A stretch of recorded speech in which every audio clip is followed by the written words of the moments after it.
Yes, LA people, I believe you're doing great and I welcome and appreciate your presence in Cuckoo's Study Lab. Basic concepts की playlist में जिन areas और जिन economic conceptions को आज समझेंगे वो हैं macro economic instability and stagflation. इस sitting में हम देखेंगे कि क्या है मैक्रो इकोनॉमिक इंस्टेबिलिटी, स्टैगफ्लेशन क्या है, फिस्कल डेफिसिट क्या है, ट्रेड डेफिसिट क्या है, करंट अकाउंट डेफिसिट क्या है। फिर हम देखेंगे कि पाकिस्तान की जो मैक्रो इकोनॉमिक इंस्टेबिलिटी है उसके पीछे अंडरलाइंग कॉजेशंस क्या हैं या फैक्टर्स क्या हैं।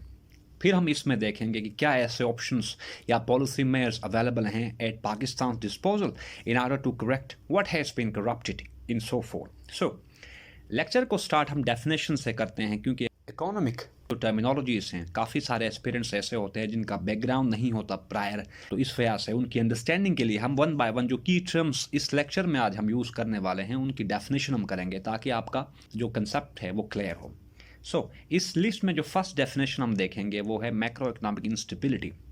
इसकी अगर एकेडमिक डेफिनेशन देख लें तो वो ऐसे है कि एन अनसर्टन, यानी कि macro economic instability is an uncertain and a volatile economic situation caused by a country's internal and external imbalances। यहाँ पे जो टर्म्स समझने हैं वो इंटरनल क्या है और एक्सटर्नल इम्बैलेंसेस क्या हैं।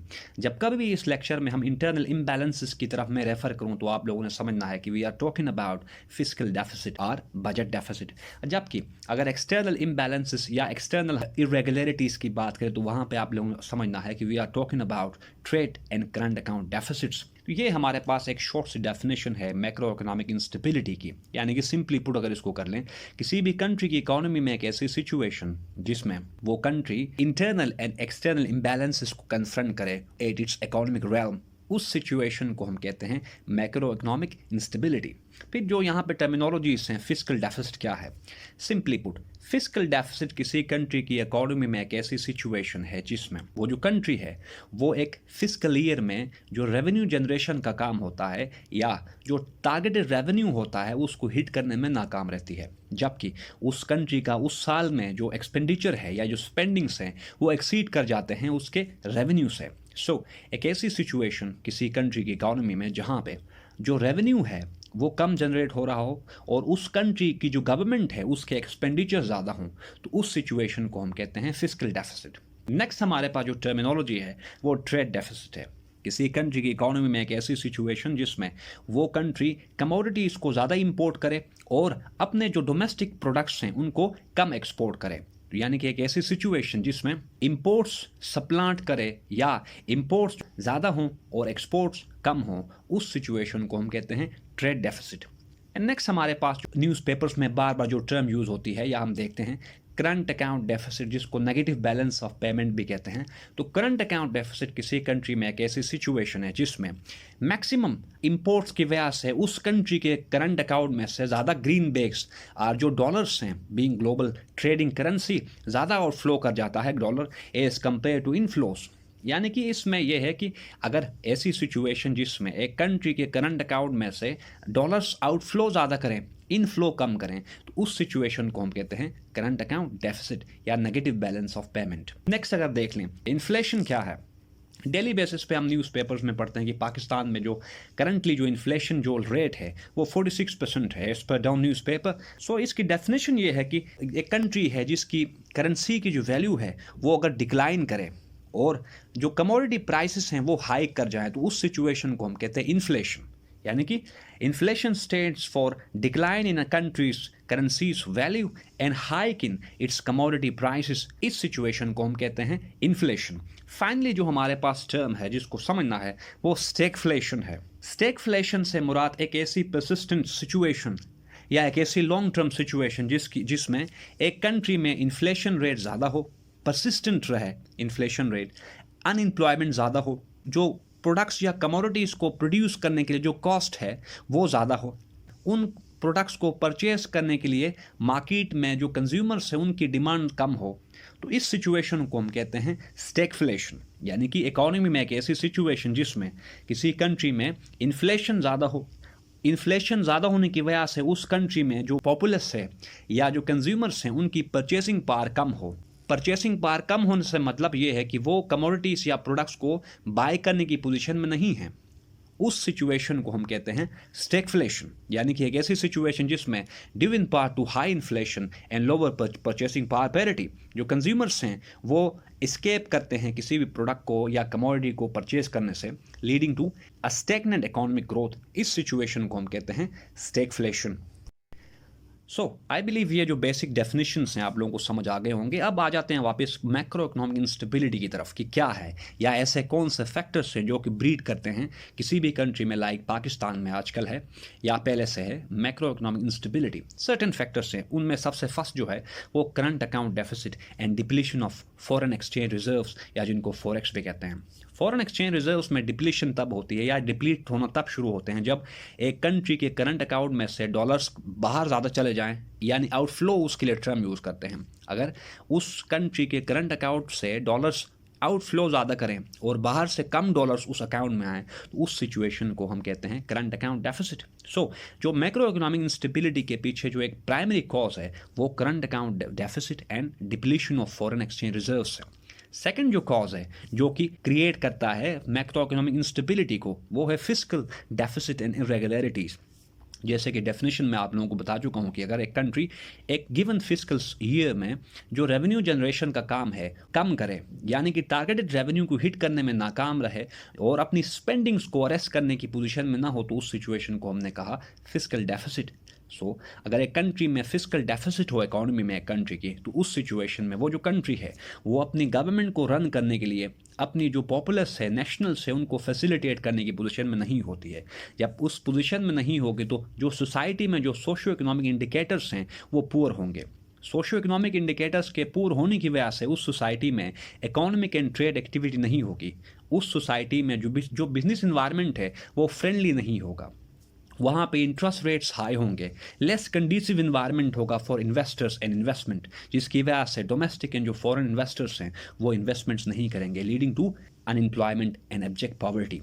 ये एक कॉज है हमारे पास behind macro economic instability. Next, fluctuations in interest rates. Previous एक लेक्चर में आप लोगों को बता चुका हूँ कि क्या है इंटरेस्ट रेट, कैसे मॉनेटरी पॉलिसी के थ्रू इस इंटरेस्ट रेट को डील किया जाता है। सो अगर इंटरेस्ट रेट्स फ्लक्चुएटिंग हो, यानी इंटरेस्ट रेट्स में अनसर्टेनिटी अगर हो, तो उस केस में जो इन्वेस्टर्स हैं वो एक कन्फ्यूजन का शिकार होते हैं कि whether or not they should invest in their specific country. तो ये कॉज है जिसकी वजह से country macro economic instability confront करती है। Next, lower tax to GDP ratio. Pakistan की अगर बात कर लें, क्योंकि Pakistan is confronting daunting challenges in the form of macro economic instability, तो पाकिस्तान के केस में जो टैक्स टू जीडीपी रेशो है as per global publications and Pakistan economic survey of 23rd जो रेशो है वो 4.4% है, जबकि आईएमएफ के अकॉर्डिंग जो ग्लोबल स्टैंडर्ड है या एक बेंचमार्क है वो 12% है। यानी आईएमएफ अपने एक रिपोर्ट में मेंशन करती है कि अगर कोई कंट्री 12% से लेस अगर उसकी टैक्स टू जीडीपी रेशो हो, तो उस केस में वो जो कंट्री है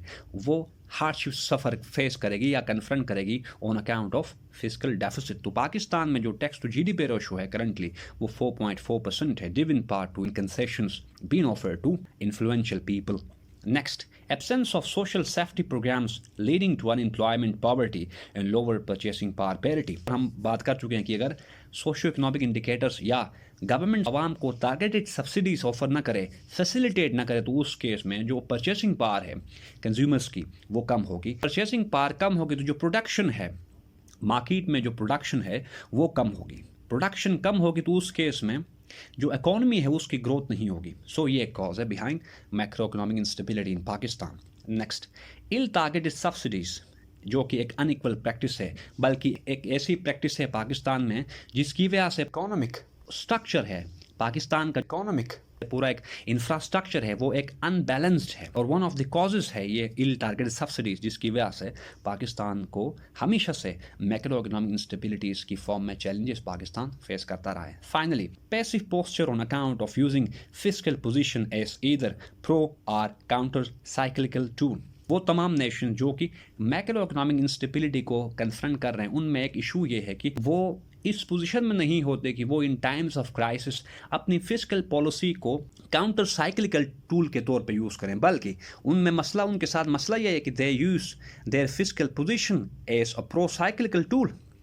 अगर हम यहाँ पे pro and counter cyclical tools की बात कर ले तो काउंटर साइक्लिकल टूल से मुराद ये है कि यानी कि फिस्कल पॉलिसी को या फिस्कल पोजीशन को as a counter cyclical tool use करने का मतलब ये है कि उस केस में वो जो गवर्नमेंट है वो इंटरेस्ट रेट्स को ईज करे यानी कम करे, ताकि वहाँ पे इन्वेस्टमेंट हो एक बार, ताकि इन्वेस्टर्स को अट्रैक्ट कर सकें एक चीज़।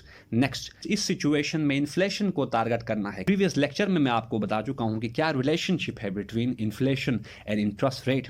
काउंटर साइक्लिकल टूल के प्रिटेक्स्ट में पॉलिसी मेकर्स हैं, उनको चाहिए कि वो टारगेट करे इन्फ्लेशन को, ताकि अगर इन्फ्लेशन अंडर कंट्रोल रहे तो उस केस में उस मार्केट या उस सोसाइटी में इकोनॉमिक एक्टिविटी है या ट्रेड एक्टिविटी है वो कभी हॉल्ट ना हो। नेक्स्ट, काउंटर साइक्लिकल टूल में एक ये भी बात है कि गवर्नमेंट ने सब्सिडीज को ऑफर करना है, यानी कंज्यूमर्स को सब्सिडाइज करना है in times of crisis so as to accelerate supply and demand chain, क्योंकि ये सप्लाई एंड डिमांड चेन ही है जो कि इकोनॉमिक ग्रोथ को डिसाइड एंड डिफाइन करता है। मार्केट में जो कंज्यूमर्स हैं उनकी परचेसिंग पावर अगर कम होगी या नहीं होगी तो उस केस में demand and supply chain disturb होगा।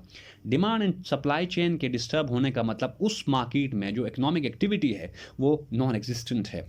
वो जो इकोनॉमी है या जो डोमेस्टिक मार्केट है वो लीस्ट कंडीसिव है for domestic and external investments. तो ये हमारे पास काउंटर साइक्लिकल पॉलिसी है।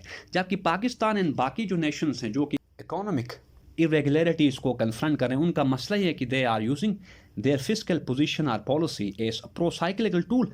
प्रो साइक्लिकल टूल का मतलब ये है कि इन टाइम्स ऑफ क्राइसिस वो गवर्नमेंट इंटरेस्ट रेट्स को हाइक करती है या वो गवर्नमेंट्स हाइक करती हैं, जिसकी वजह से वहाँ पे इन्वेस्टमेंट नहीं होती। फिर उसके बाद सब्सिडीज ऑफर नहीं करते अपने अवाम को और इन्फ्लेशन को टारगेट नहीं करते। ये हमारे पास प्रो साइक्लिकल टूल है जो कि पाकिस्तान यूज़ करता रहा है। मसलन आजकल ही की बात कर लें तो पाकिस्तान की जो गवर्नमेंट है, करंट गवर्नमेंट, उसने मैक्रो इकोनॉमिक पॉलिसी को टाइट कर रखा है। टाइट करने का मतलब ये है कि इंपोर्ट्स को कर्ब किया गया है, क्योंकि पाकिस्तान की जो इकॉनमी है उसके साथ मसला ये है या उसका जो स्ट्रक्चर है वो एक मिक्स स्ट्रक्चर है। मतलब ये है कि पाकिस्तान में इकोनॉमिक एक्टिविटी या कमोडिटीज या प्रोडक्ट्स को बनाने के लिए हमें इंपोर्ट्स करना पड़ता है। जब तक इंपोर्ट्स नहीं होंगे तब तक हम अपने प्रोडक्ट्स को बना ही नहीं सकते। फॉर इंस्टेंस अगर एग्रीकल्चर की बात कर लें तो पाकिस्तान में जो यहाँ पे क्रॉप्स उगाए जाते हैं उनके लिए इंपोर्ट्स करने की ज़रूरत है, फर्टिलाइजर्स की फॉर्म में या जो केमिकल्स चाहिए, मशीनरी।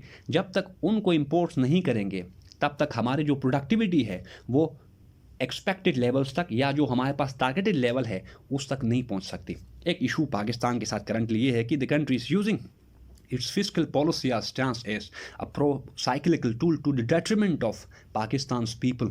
नेक्स्ट अगर देख लें पाकिस्तान की करंट रिजीम या गवर्नमेंट ने इंटरेस्ट रेट्स को हाइक किया है या इंक्रीज़ किया है, जिसकी वजह से यहाँ पे इन्वेस्टमेंट नहीं हो रही। नेक्स्ट, फिस्कल डेफिसिट को कर्ब किया जा रहा है, जिसकी वजह से आवाम की जो परचेसिंग पावर पैरिटी है वो कम हो रही है, जिसकी वजह से जो स्टैगफ्लेशन जो जिसकी डेफिनेशन मैंने आपको बताई, पाकिस्तान में इस टाइम स्टैगफ्लेशन लाइक सिचुएशन है, अनएम्प्लॉयमेंट है, पॉवर्टी रेट बढ़ रही है। तो ये हमारे पास सर्टन ऐसे इश्यूज हैं जिनकी वजह से पाकिस्तान आज मैक्रो इकोनॉमिक इंस्टेबिलिटी का शिकार है। अब जब मैक्रो इकोनॉमिक इंस्टेबिलिटी होगी, फिस्कल डेफिसिट होगा, trade and current account deficit वगैरह, तो उस केस में पाकिस्तान या कोई भी गवर्नमेंट के पास वाहिद ऑप्शन ये होता है कि वो रिलाई करे एक्सटर्नल सपोर्ट और असिस्टेंस। लाइक पाकिस्तान जो है ना वो IMF के साथ प्रोग्राम पर बातचीत पाकिस्तान कर रहा है। तो ये जो बातचीत के बाद पाकिस्तान को जो लोन ऑफर होगा फ्रॉम IMF, उस लोन की वजह से पाकिस्तान को फॉर द टाइम बिंग एक रिलीफ मिलेगा। पाकिस्तान में जो डोमेस्टिक मार्केट है उसमें economic and trade activity for the time being दोबारा से इनिशिएट होगी। तो जो ग्रोथ होगी उस केस में, उस ग्रोथ को हम कहते हैं, चूंकि बोरो करने के बाद ये ग्रोथ इनिशिएट हुई है, एक्सिलरेट हुई है, तो उस ग्रोथ की जो नेचर है वो बोरोड होगी, जो कि मैं आप एक प्रीवियस लेक्चर में आप लोगों को मैं बता चुका हूँ। तो क्या सोल्यूशन है इस सारी सिचुएशन में, कैसे पाकिस्तान मैक्रो इकोनॉमिक इंस्टेबिलिटी को कैसे पाकिस्तान डील कर सकता है? तो सर्टन सॉल्यूशंस हमारे पास ये हैं कि पाकिस्तान को चाहिए कि वो अपने टैक्स टू GDP रेशो या टैक्स बेस को ब्रॉडन करे। मैं अपने एक लेक्चर में आप लोगों को बता चुका हूँ कि पाकिस्तान में जो टैक्स जो पूरा इंफ्रास्ट्रक्चर जो टैक्सेशन रिजीम है उसके साथ इश्यूज़ क्या हैं। फिर अगर आगे देख लें कि क्या सॉल्यूशंस हैं, तो we have to diversify our export base और एक्सपोर्ट लाइन। एक्सपोर्ट कमोडिटीज़ को जब तक हम डाइवर्सिफाई नहीं करते तब तक हम ग्लोबल मार्केट्स में कम्पीट नहीं कर सकते। हम सिर्फ कॉटन को बेच के अपनी नीड्स को और जो हमारे पास negative balance of payments like crisis है उनको हम एड्रेस नहीं कर सकते। तो इस वजह से हमें अपने एक्सपोर्ट लाइन को ब्रॉडन करना है या डाइवर्सिफाई करना है। हमने यहाँ पे इनोवेशन लेड इकोनॉमी की तरफ जाना है by adopting knowledge economic like conceptions. फिर अगर आगे देख लें, we have to undertake structure reforms as prescribe by IMF for time and again. जब तक पाकिस्तान स्ट्रक्चर रिफॉर्म्स को यहाँ पे अंडरटेक और इम्प्लीमेंट नहीं करता, तब तक पाकिस्तान की जो सिचुएशन है इकोनॉमी की वो वैसी ही रहेगी जैसे अब है। स्ट्रक्चर रिफॉर्म्स के बारे में भी ऑलरेडी एक लेक्चर यहाँ पे अपलोड हम कर चुके हैं, तो वहाँ से आप लोग स्ट्रक्चर रिफॉर्म्स को आप समझ लें। Next, using fiscal position as a counter cyclical policy. मैंने आपको अभी थोड़ी देर पहले हमने काउंटर साइक्लिकल पॉलिसी या काउंटर साइक्लिकल टूल की बात हमने की कि in times of crisis the government needs to facilitate its nationals by offering them subsidies. Targeted subsidies हमने ऑफर करना है, इंटरेस्ट रेट्स को हमने ईज अप करना है ताकि इन्वेस्टमेंट आए, और इन्फ्लेशन को हमने टारगेट करना है कि हमने इन्फ्लेशन को कम रखना है ताकि जो परचेसिंग पावर पैरिटी है कंज्यूमर्स की वो कम ना हो। ये हमारे पास सर्टन ऐसे ऑप्शंस पाकिस्तान के पास अवेलेबल हैं जो कि अगर पाकिस्तान की जो ऑफिशियल्स हैं, स्पेशली FBR के ऑफिशियल्स हैं, अगर वो अंडरटेक करते हैं तो उस केस में पाकिस्तान के जो इशूज़ हैं इन the form of macro economic instability, इनको सॉल्व किया जा सकता है। So this is all for today, people. If you got any confusion related to this topic, please let me know about your issues through your comments. I will address them in my next lecture. Thank you very much.